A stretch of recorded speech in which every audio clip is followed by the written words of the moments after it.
नमस्कार, मैं हूं आपके साथ मोनिका गुप्ता और आप देख रहे हैं अपना उत्तर प्रदेश बुलेटिन की शुरुआत करेंगे उत्तर प्रदेश की तमाम अहम खबरों के साथ।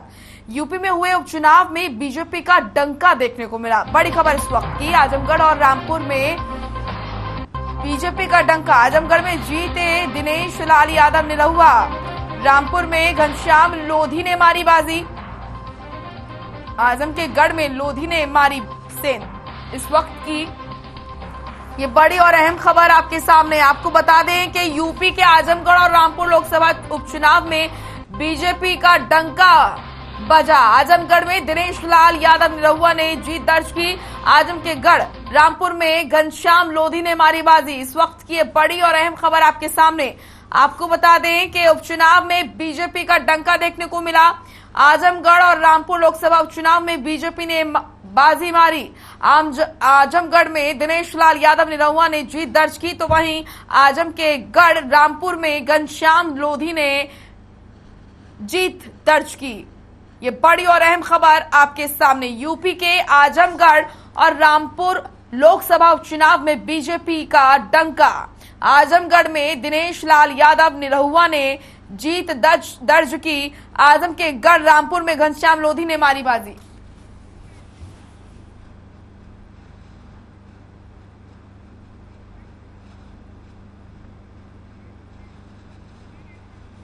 आजमगढ़ लोकसभा उपचुनाव में समाजवादी पार्टी के प्रत्याशी धर्मेंद्र यादव ने बीजेपी और बसपा पर निशाना साधा है। धर्मेंद्र यादव ने कहा कि चुनाव में हार जीत चलती रहती है, संघर्ष रुकना नहीं चाहिए। साथ ही उन्होंने कहा कि मैं समाजवादी पार्टी से क्षमा मांगता हूं कि पार्टी की उम्मीदों पर खरा नहीं उतर पाया। हार जीत से धर्मेंद्र यादव डरने वाला नहीं है। वहीं उन्होंने आजमगढ़ की जनता के सहयोग और प्यार के लिए भी धन्यवाद दिया है।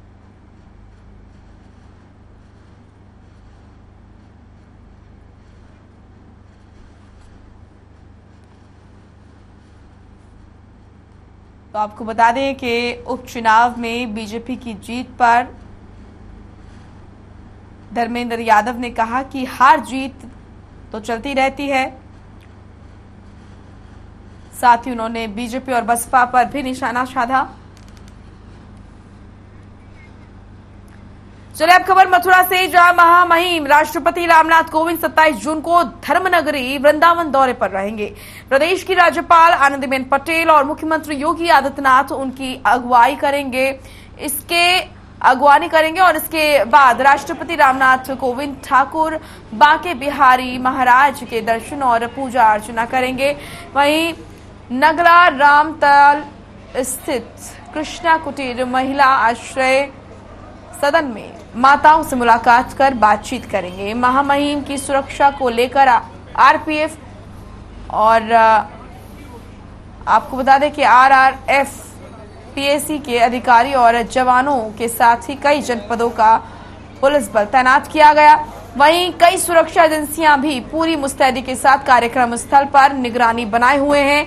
आईजी नचिकेता झा ने प्रशासनिक अधिकारियों के साथ ठाकुर बांके बिहारी मंदिर के आंतरिक और बाहरी परिसर का बारीकी से निरीक्षण किया। साथ ही सुरक्षा व्यवस्था को लेकर अधीनस्थों को आवश्यक दिशा निर्देश भी दिए।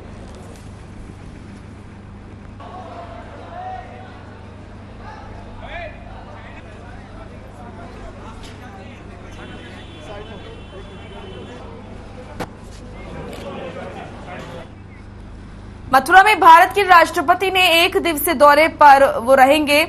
आपको बता दें कि 27 जून को बांके बिहारी की नगरी में वो जाएंगे। इस दौरान वृंदावन में कृष्णा कुटीर में रह रही विधवा महिलाओं से मुलाकात करेंगे। इसके बाद राष्ट्रपति बांके बिहारी मंदिर में पूजा अर्चना करेंगे।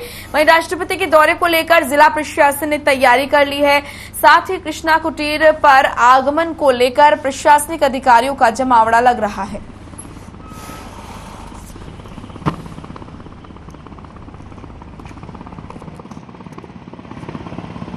देखिए, आगामी वीवीआईपी मूवमेंट्स को देखते हुए वृंदावन में जो है वो तैयारियां की जा रही हैं। प्रशासनिक अधिकारियों के द्वारा, पुलिस अधिकारियों के द्वारा जो एरिया है वहां पर आवश्यक जो व्यवस्थाएं हैं उनको सुनिश्चित किया जा रहा है।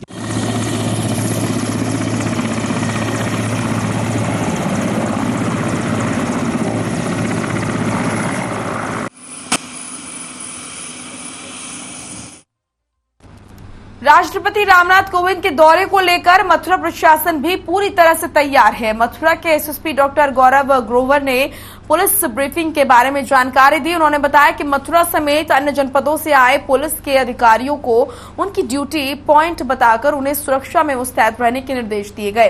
कार्यक्रम कड़ी सुरक्षा के बीच संपन्न हो, इसके लिए भी निर्देश दिए गए।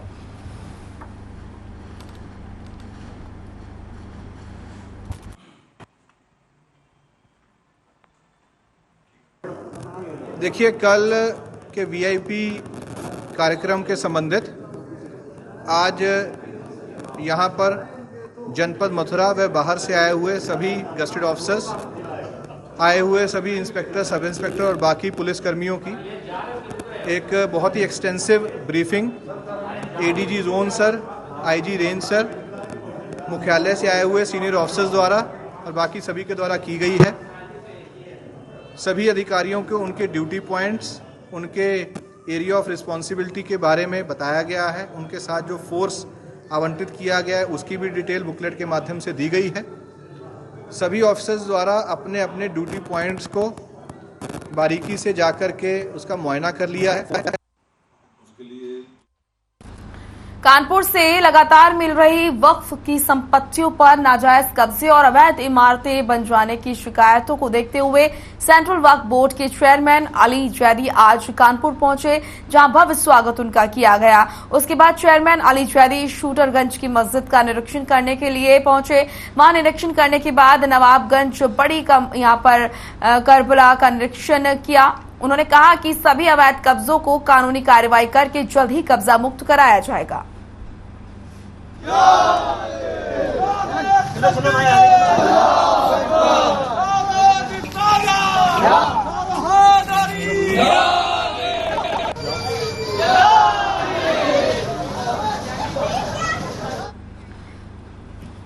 लखनऊ के पारा के क्षेत्र में विवाहित महिला के साथ दो लोगों ने दुष्कर्म किया, लेकिन जब पीड़िता ने अपने पति को इस बारे में बताया तो पति ने पीड़िता के साथ मारपीट की। वहीं पीड़िता ने पति पर भी देह व्यापार करने का आरोप लगाया। साथ ही जब पीड़िता पारा थाने पर तहरीर देने के लिए गई तो पुलिस ने भी पीड़िता को भगा दिया, जिसके बाद महिला न्याय की गुहार लगाते हुए सब इंस्पेक्टर के पास गई तो उसने भी पीड़िता को बुरी तरह से मारा पीटा और बिना केस दर्ज किए भगा दिया।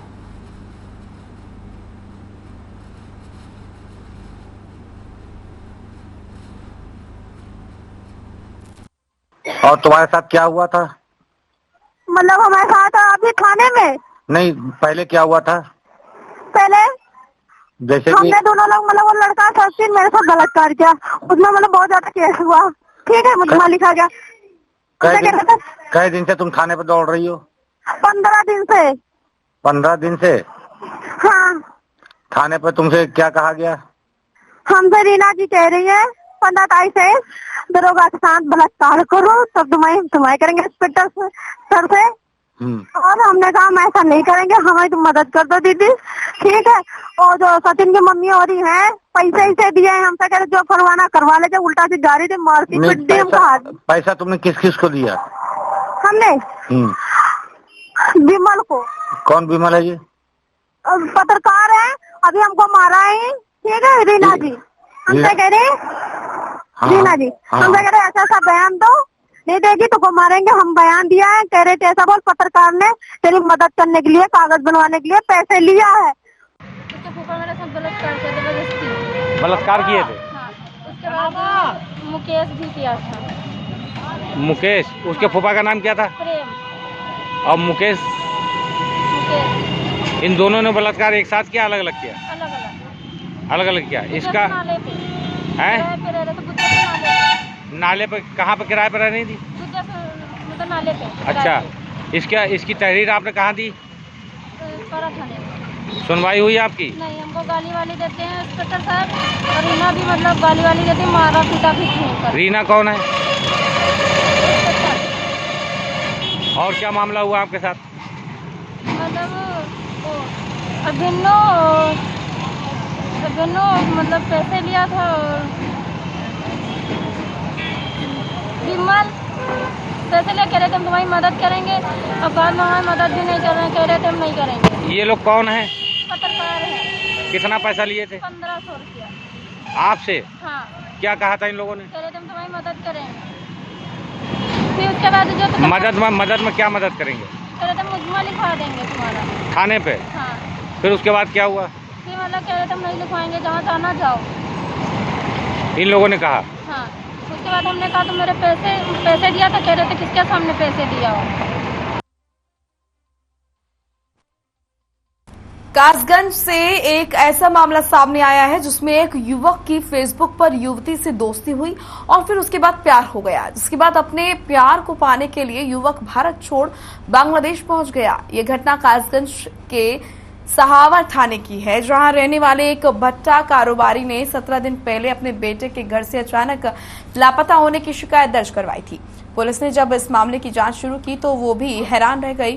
पुलिस को पता चला कि युवक पश्चिम बंगाल में है, लेकिन पुलिस जब पश्चिम बंगाल पहुंची तो युवक वहां से भी गायब हो गया था और पता चला कि प्यार को पाने के लिए युवक बांग्लादेश पहुंच गया।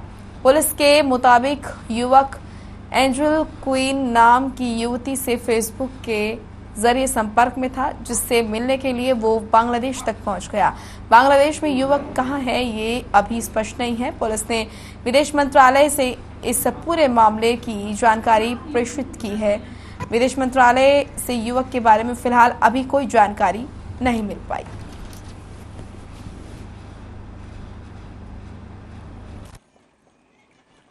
ये 6 तारीख से आप गायब है जी। 6 तारीख के सुबह लगभग 9 बजे के बाद गायब हुआ जी। हाँ। और फिर इसकी 10 साढ़े 10 बजे से हमने ढूंढ खबर की तो कहीं भी कोई पता नहीं चला। किसी से कुछ बताए बिना चला गया, किसी को कुछ बताया नहीं, ना घर पे ना बाहर। यहाँ आसपास यार दोस्त भी हैं, उनको भी बेचारों को कोई किसी को कुछ नहीं बताया। जब वो घर वापस नहीं आया फिर आपने क्या किया? फिर अब क्या सूचना मिली आपको? घर जब वापस नहीं आया तो हमने गुमशुदगी की रिपोर्ट थाने में लिखाई जी। और थाने में लिखाने के बाद कुछ ऐसा वो मिला कि कासगंज कोरियर से उसका कुछ कागज़ आए हैं, तो उनका पता लगाया, कासगंज गए उसी पते पे और पता लगाया तो वहाँ पता लगा कि कोरियर छुटा के ले गया है। इसमें वीज़ा है या पासपोर्ट है, क्या है ये। देखिए, हमारे थाना सहावर पर एक मिसिंग कंप्लेंट लिखवाई गई थी 7 जून 2022 को, जिसमें एक जुबैर सन ऑफ नसीम की गुमशुदगी दर्ज थी। तो उस प्रकरण में अभी तक की जांच में ये सामने आया है कि इस लड़के ने पासपोर्ट और वीज़ा बनाए हैं और वो रिसीव किए हैं। बाकी इसमें एक टीम हमारी कोलकाता गई थी और कुछ तथ्य सामने आए हैं, जांच आगे की जा रही है। आगे जो भी तथ्य सामने आएंगे अवगत। जनपद कासगंज में ग्रामीण पत्रकार एसोसिएशन के पदाधिकारियों ने ग्रामीण पत्रकार एसोसिएशन के प्रदेश अध्यक्ष सौरभ कुमार का स्वागत किया। पटियाली के पत्रकारों ने प्रदेश अध्यक्ष सौरभ कुमार और प्रदेश कोषाध्यक्ष छोटे लाल चौधरी और प्रदेश प्रचार मंत्री ओम प्रकाश द्विवेदी का पटियाली चौराहे पर माल्यार्पण कर बैंड बाजों के साथ जोरदार स्वागत किया। 27 जून को पटियाली क्षेत्र के शहीद पत्रकार वीरेश गुप्ता की 18वीं पुण्यतिथि पर ग्रामीण पत्रकार एसोसिएशन के पदाधिकारियों के जरिए कार्यक्रम का आयोजन होना तय हुआ, जिसमें 27 जून को प्रदेश अध्यक्ष सौरभ कुमार और उनको मुख्य अतिथि के रूप में आमंत्रित किया गया है। 27 जून को शहीद पत्रकार की प्रतिमा पर माल्यार्पण कर उनको याद किया जाएगा। उसके बाद संगठन के समस्त पदाधिकारियों के जरिए सम्मान समारोह किया जाएगा। इसके उपरांत जनपद कासगंज में पत्रकारों के साथ हो रहे उत्पीड़न और झूठे मुकदमों को लेकर वरिष्ठ अधिकारियों से बात होगी।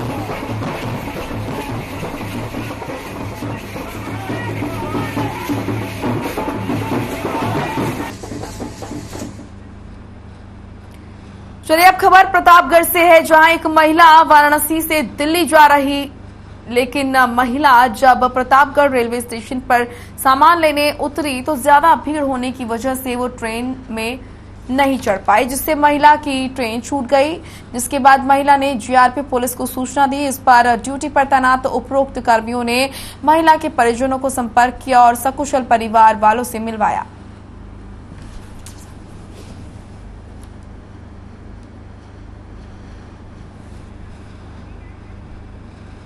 जालौन में दायित्व ग्रहण समारोह मंगलम सभागार में संपन्न हुआ, जिसमें पुराने लोगों के साथ साथ जो नए परिवार जुड़े थे उन्होंने अपने कार्यभार के लिए शपथ ली। इस मौके पर मुख्य अतिथि सांसद और मंत्री भानु प्रताप वर्मा ने कहा कि भारत विकास परिषद ने कई मौकों पर बहुत ही सराहनीय भूमिका निभाई है। कोरोना काल में लोगों तक मदद पहुंचाने का काम सराहनीय है। इस दौरान भारत विकास परिषद के नए अध्यक्ष नवीन विश्वकर्मा समेत कई नए लोगों ने भी शपथ ली और परिषद के कई लोगों को सम्मानित किया।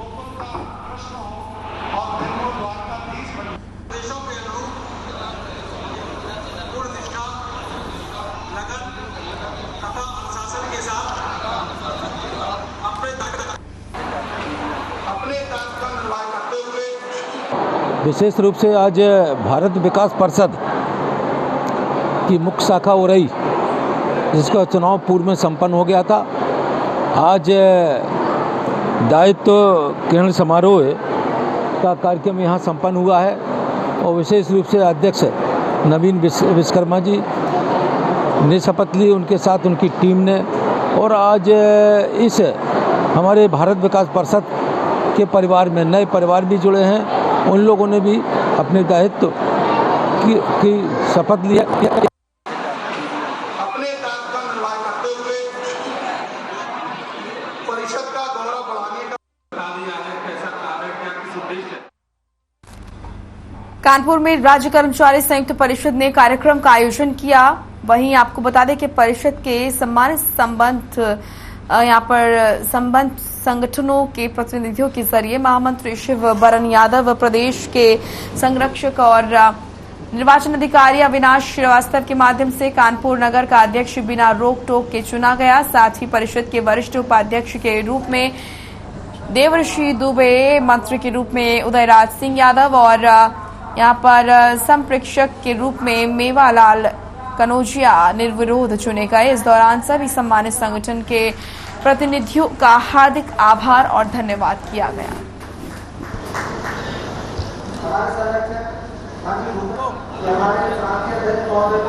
देखिए, आज राज्य कर्मचारी परिषद कानपुर नगर का द्विवार्षिक अधिवेशन है, जो कोरोना के कारण थोड़ा आगे बढ़ गया था। आज वो संपन्न हो रहा है यहाँ का, उसी प्रपक्ष में हम लोग आए हुए हैं। तमाम सारी समस्या हम लोगों की प्रदेश स्तर पर रहती है, उसके लिए हम लोग जनजागरण पूरे प्रदेश में करते रहते हैं। आपने देखा तमाम समस्या हमारी जैसे जायज़ समस्या है, जैसे हमारा पैसा पेंशन का होता है, पेंशन हमको नहीं मिल रही, हमारे समाप्त कर दी गई। उसको शेयर मार्केट में पैसा हमारा लगाया जा रहा है और लोगों का, विधायकों का, सांसदों का, सभी को मिल रहा है। हम लोगों का पैसा शेयर मार्केट में लगा के हमको भुगतान हो रहा है। शेयर मार्केट आप जानते हैं, आज की तारीख में अगर यूक्रेन में लड़ाई हो गई तो शेयर मार्केट चला गया। अब यूक्रेन की लड़ाई से हम लोगों का क्या मतलब, कर्मचारियों का क्या मतलब। यूपी सरकार ने 11 आईएएस अफसरों के तबादले का आदेश जारी किया है। इसमें लखनऊ विकास प्राधिकरण के वीसी अक्षय त्रिपाठी और लखनऊ कमिश्नर को भी हटाया गया है। वहीं बदलाव करते हुए नगर आयुक्त अजय कुमार द्विवेदी को आगरा विकास प्राधिकरण का उपाध्यक्ष बनाया गया। वहीं लखनऊ के मंडलायुक्त रंजन कुमार को हटाकर शासन के नगर विकास विभाग में सचिव की जिम्मेदारी दी गई है। माना जा रहा है कि सरकारी आवास के यहाँ पर सौंदर्यीकरण को लेकर चलाई गई 81 लाख रुपए की फाइल संबंध विवाद के कारण उन्हें मंडलायुक्त के पद से हटाया गया।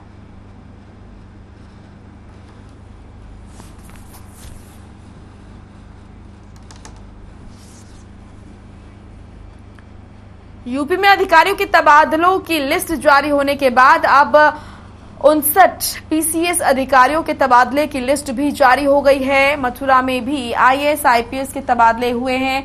मथुरा के नगर मजिस्ट्रेट जवाहर लाल श्रीवास्तव को एसडीएम नागरिक आपूर्ति वाराणसी के पद पर तैनात किया गया। पीसीएस जवाहर लाल श्रीवास्तव मथुरा में नगर मजिस्ट्रेट के पद पर दिसंबर 2020 में तैनात हुए थे। इनकी जगह पर सौरभ दुबे एसडीएम हरदोई को मथुरा का नया नगर मजिस्ट्रेट बनाया गया है।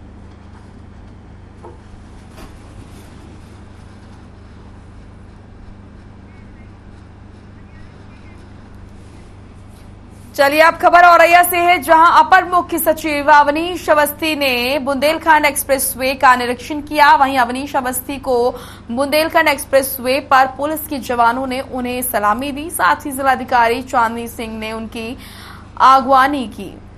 यूपीडा और जनपद के अधिकारियों के साथ समीक्षा कर आवश्यक दिशा निर्देश दिए गए। उन्होंने कहा कि जुलाई महीने में पीएम मोदी द्वारा बुंदेलखंड एक्सप्रेसवे के उद्घाटन को लेकर तैयारियां समय से पूर्ण करने के निर्देश दिए। उन्होंने कहा कि चित्रकूट से लेकर औरैया इटावा जनपद तक बनने वाले बुंदेलखंड एक्सप्रेसवे का काम लगभग पूर्ण हो चुका है। वो जल्द ही इसका शुभारंभ करेंगे। जो भी अधूरा काम पड़ा हुआ है इसको जल्द से जल्द पूरा करा दिया जाए।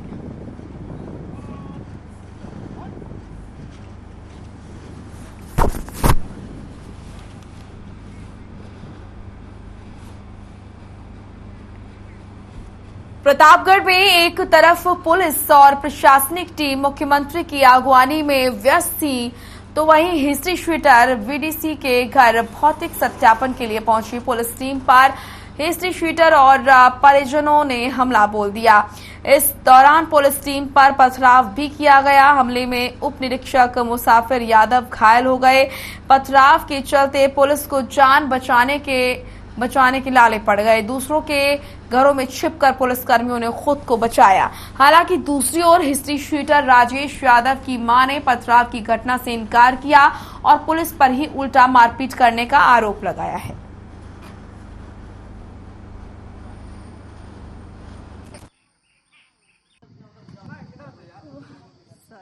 हमारे बेटो ट्रैक्टर चलावत रहा आई के घसीट के मारे लागे दुकानी पर। कौन मार रहा था? 4-5 आदमी उनका घसीटत रहे और आरी बगल खड़ा रहे ने, पुलिस वाले रहे ने और दरोगा थाने का रहे ने। अच्छा। हाँ। किसको मारे? हमारे बेटे के पहले मारे, वो पकड़ के ले जाते रहे। आज दिनांक 25 से 2022 को थाना जेठवाड़ा के एसआई मुसाफिर यादव मैं पुलिस के साथ उच्च अधिकारियों के निर्देश के क्रम में एचएस का सत्यापन करने हेतु ग्राम पतुल्की में एचएस राजेश यादव मुन्ना यादव का सत्यापन करने गए हुए थे। राजेश यादव घर पर पहुंचकर सत्यापन कर ही रहे थे कि राजेश यादव और उनके परिजनों द्वारा सत्यापन में बाधा उत्पन्न करते हुए पुलिस बल से झड़प की गई, जिसके संबंध में सुसंगत धाराओं में अभियोग पंजीकृत कर विधिक कार्रवाई की जा रही है।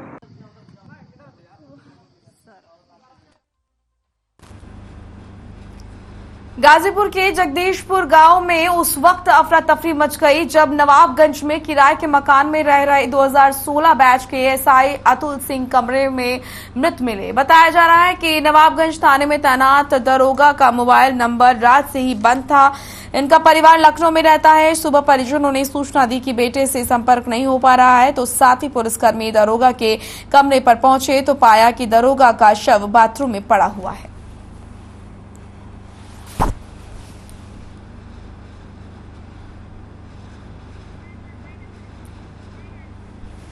चलिए फिलहाल इस बुलेटिन में इतना ही। आप देखते रहिए हर खबर। नमस्कार।